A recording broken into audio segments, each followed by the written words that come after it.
morning students, I hope you are fine at home.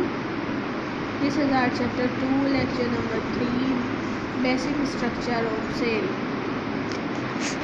Students, you can see in this chart, this is animal cell. You can see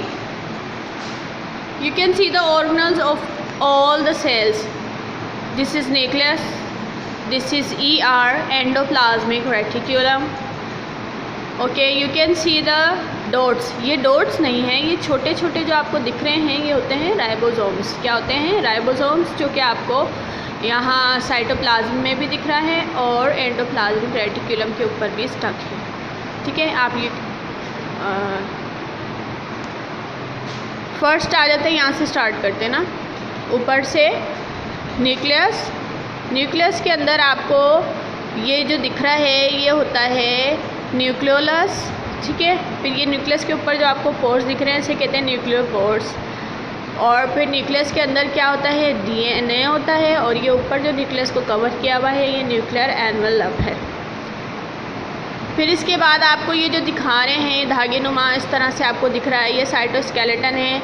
skeleton भी नहीं होता cell में, लेकिन वो cell को एक structure तो होता है ना, बेसिक स्ट्रक्चर. उस स्ट्रक्चर को जो कंट्रोल किए हुए होती है चीज़, उसे साइटोस्केलेटन कहते हैं.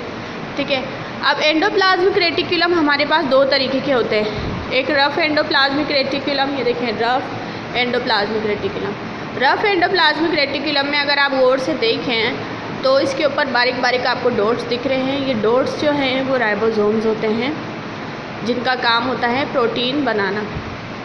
इसके अलावा आपको यहाँ पर एंडोप्लाज्मिक रेटिकुलम के अंदर डॉट्स नहीं है तो इसे कहते हैं स्मूथ एंडोप्लाज्मिक रेटिकुलम, क्योंकि इसके ऊपर राइबोसोम्स स्टक नहीं होते. ठीक है, फिर इसके बाद आ जाते हैं ये जो आपको रफ एंडोप्लाज्मिक रेटिकुलम के ऊपर 3 डॉट्स दिखा रहे हैं. असल में ये रास्ता है, यहाँ से ट्रांसपोर्ट होती है चीज़ें. फूड ट्रांसपोर्ट होता है जो कि एंडोप्लाज्मिक रेटिकुलम से गुजरते हुए न्यूक्लियस में जाता है. फिर इसके बाद आता है प्लाज्मा मेम्ब्रेन. ये जो आपको दिख रहा है न्यूक्लियस के ऊपर, सेल के ऊपर जो आपको दिख रहा है एनवेलप, इसको प्लाज्मा मेम्ब्रेन कहते हैं और सेल मेम्ब्रेन कहते हैं. सेल के सबसे ऊपर एनिमल सेल की आउटर मोस्ट लेयर होती है. फिर ये है गोल्जी कॉम्प्लेक्स. इसके बाद आ जाते हैं लाइसोसोम्स. लाइसोसोम्स का काम होता है सेल के अंदर मौजूद जो टॉक्सिक मटेरियल जहरीला मादा है उसको, उस जहरीले मादे को ख़त्म करना होता है, उसका जहरीलापन ख़त्म करना होता है.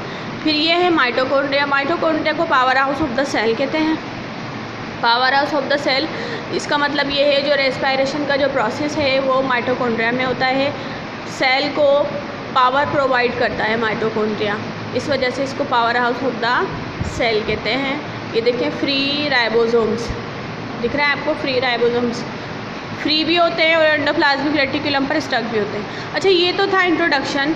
अब आपके इस चैप्टर के अंदर आप हर ऑर्गेनल, क्योंकि सेल के अंदर मौजूद जो चीज़ें आपको दिख रही हैं उसे कहते हैं ऑर्गेनल.